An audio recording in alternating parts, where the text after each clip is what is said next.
Jesus new creation ministries ద్వారా ఈ రీతిగా ప్రతిరోజు అనుదిన ఆహారమును మీతో పంచుకోవడానికి దేవుడిస్తున్నటువంటి కృపను బట్టి దేవునికి అనలేని కృతజ్ఞతలు. వాక్య ధ్యానంలోనికి మనం వెళ్దాము. లూకా సువార్త 10వ అధ్యాయము 38 నుండి 42 వచనములు. అంతటా వారు ప్రయాణమైపోవచుండగా ఆయన ఒక గ్రామంలో ప్రవేశించెను. మార్తా అను ఒక స్త్రీ ఆయనను తన ఇంట చేర్చుకొనెను. ఆమెకు మరియా అను సహోదరి ఉండెను.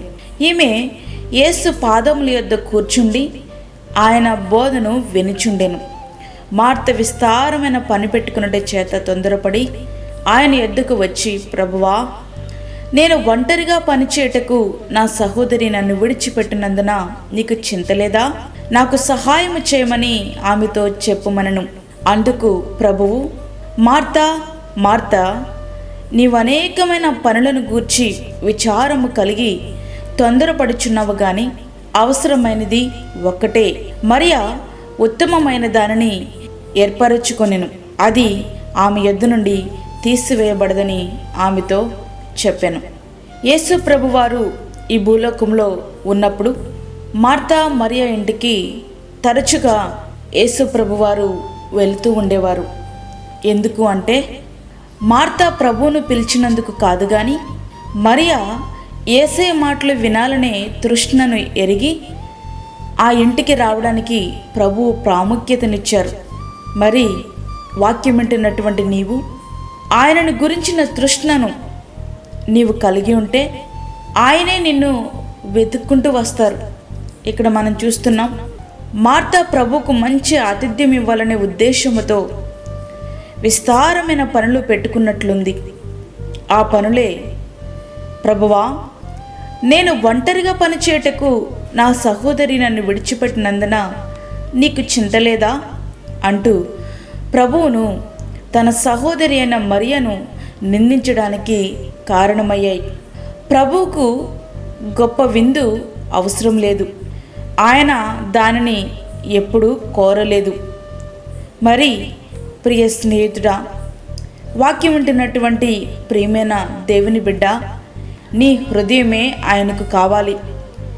నీవిచ్చే ఆతిథ్యం ప్రభు మెచ్చేదిగా ఉంటుందా? ఒక్కసారి ఆలోచించుకో. మార్తా మరియను నిందిస్తున్నప్పటికీ మరియా మార్తతో వాదులాట పెట్టుకోలేదు. ఆ పరిస్థితిని యేసయ్యకే వదిలేసింది. ఇక్కడ ఒక విషయం మనం గుర్తుపెట్టుకోవాలి. ఏంటంటే, నీకున్న పరిస్థితులను బట్టి నీకు ఎదురవుతున్నటువంటి అనేకమైన వ్యతిరేక పరిస్థితులు నీ ఎదుట కనబడుతున్నప్పటికీ నీవు నిశ్శబ్దంగా ఉంటే ప్రభు కలుగు చేసుకుంటారు. ఇది నీవు గమనించగలవా? మార్తా నీకు చింత లేదా అంటూ అందరి ముందు మరియను అమర్యాదగా మాట్లాడినప్పటికీ యేసు ప్రభువారు ఆమె చేస్తున్న పని తప్పని చెప్పలేదు కానీ ప్రేమతో సున్నితంగా ఆమె తలంపును సరిదిద్దారు. మరి నీ జీవితంలో ప్రభు నీకు చూపిస్తున్నటువంటి ప్రేమ నీకు చులకనైందా? దేవుని ప్రేమను నువ్వు ఏ విధంగా అర్థం చేసుకుంటున్నావు? దేవుడు నిన్ను గద్దించే విధానము ఎంత ప్రేమగా ఉంటుంది? ఒకసారి నీ హృదయాన్ని సరిచేసుకో. ఇక్కడ మనం గమనించవలసిన విషయం ఏమిటంటే, అనేకమైన వాటిని గూర్చి అనడంలో బహుశా మార్తకు ప్రతి విషయానికి చింతించడం అలవాటైపోయిందేమో. మరి వాక్యం వింటున్నటువంటి నీవు ప్రతిదానికి చింతించేదానిగా ఉన్నావా? నీ చింతలన్నీ ప్రభువుకు అప్పగిస్తే ఆయన తీర్చగలడనే విశ్వాసం నీకు లేదేమో. అందుకే నీ చింత యావత్తు నా మీద వేయుడి అంటున్నాడు ప్రభువారు.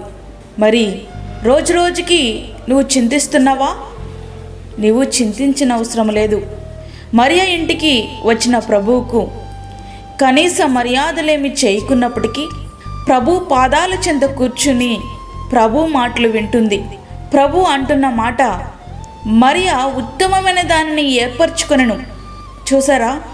అంటే మరియా వాక్యానికి ఎంత ప్రాధాన్యత ఇస్తుందో, ఎంత దీనురాలుగా ఆయన పాదాల చెంత కూర్చుందో అనేకసార్లు వాక్యం వింటున్నటువంటి నీవు ఇటువంటి దీనత్వము కలిగి నువ్వు నడుస్తున్నావా?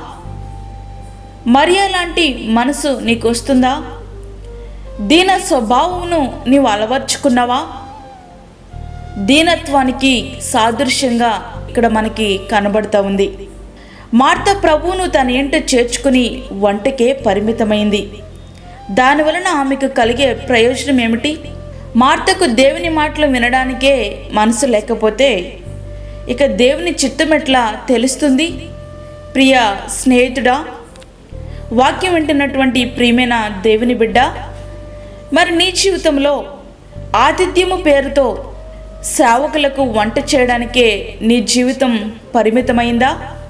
లేక దేవుని సన్నిధిలో నువ్వు కూర్చోగలుగుతున్నావా?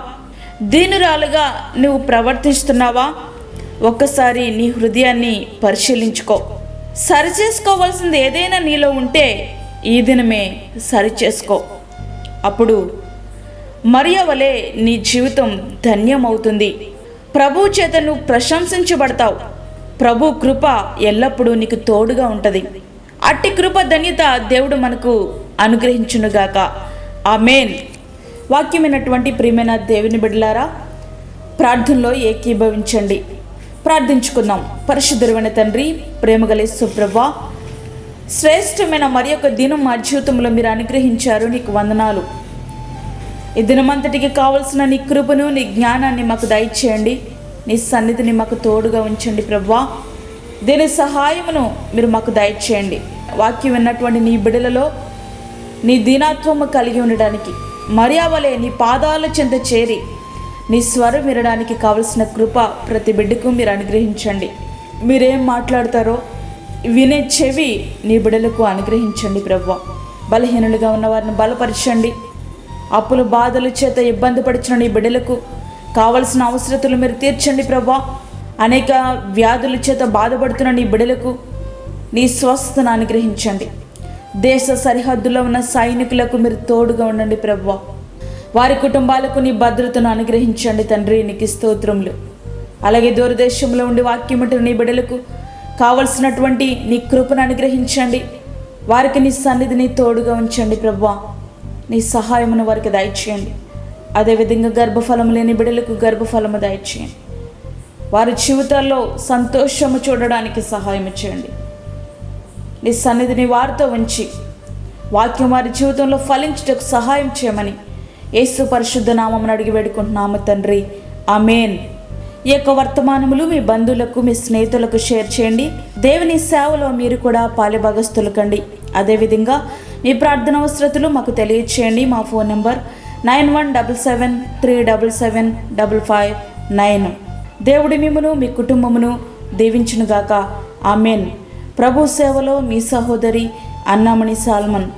ప్రియ స్నేహితులారా, ఈ యొక్క వర్తమానములు ప్రతిదినము పంపించబడతా ఉన్నాయి. ఎవరికైనా ఈ వర్తమానంలో రానట్లయితే మీరు మమ్మల్ని సంప్రదించండి. ప్రతిరోజు ఈ యొక్క వాక్యములు మీ సెల్లకు పంపించబడతాయి. Praise the Lord. హల్లెలూయా. మరిన్ని వీడియోస్ కొరకు మా ఛానల్ని సబ్స్క్రైబ్ చేయండి, షేర్ చేయండి, లైక్ చేయండి. దేవుడు మిమ్మల్ని దీవించునుగాక. ఆమేన్.